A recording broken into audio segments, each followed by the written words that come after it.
Warhammer 40,000 is a daunting game to get into. With so many miniatures to build, paint, and play with. Where do you start? In this series, we will raise an army from 0 to 2000, with the goal to win a tournament. Welcome to 40k from scratch. Salutations, Imperial citizens and battle brothers. Today, we will expand our current roster with a swath of units.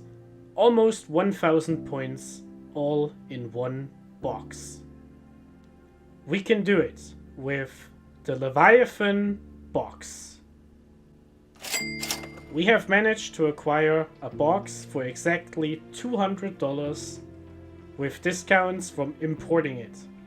But if you can't do that yourself, remember that all the Tyranids can be sold or traded.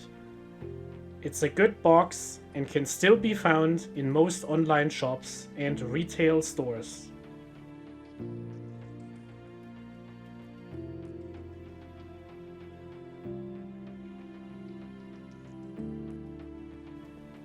We have a lot of units to get through, so we better get started right away. The Captain in Terminator armor is a combat leader for Terminators.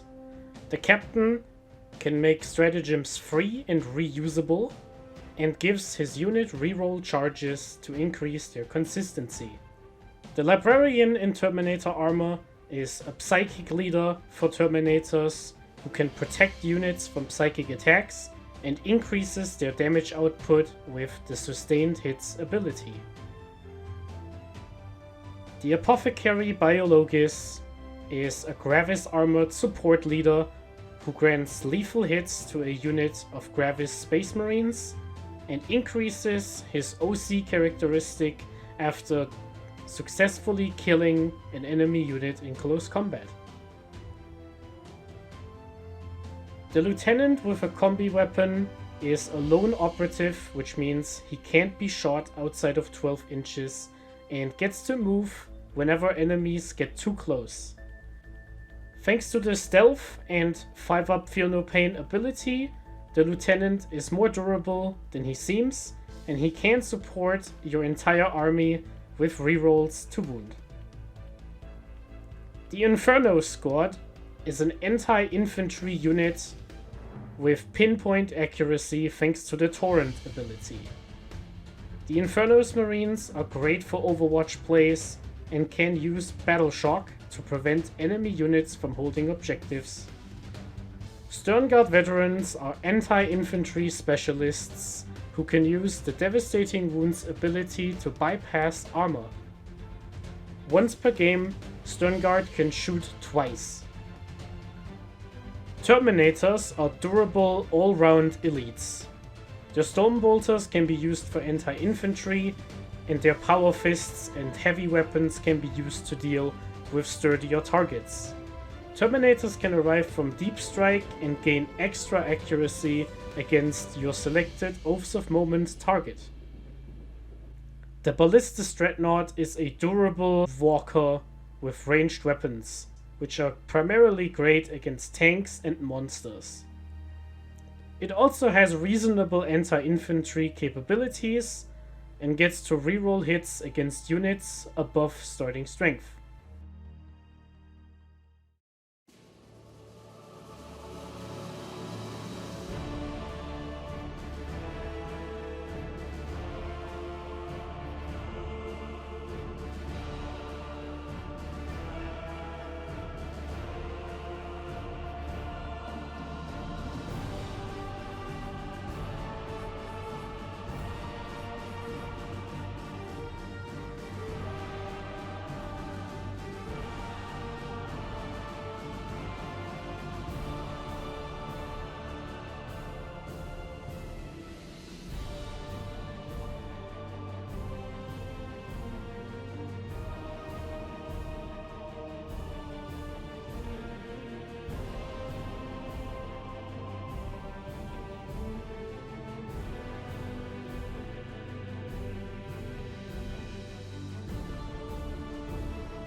The first of our 2 battles was fought against the Imperial Guard.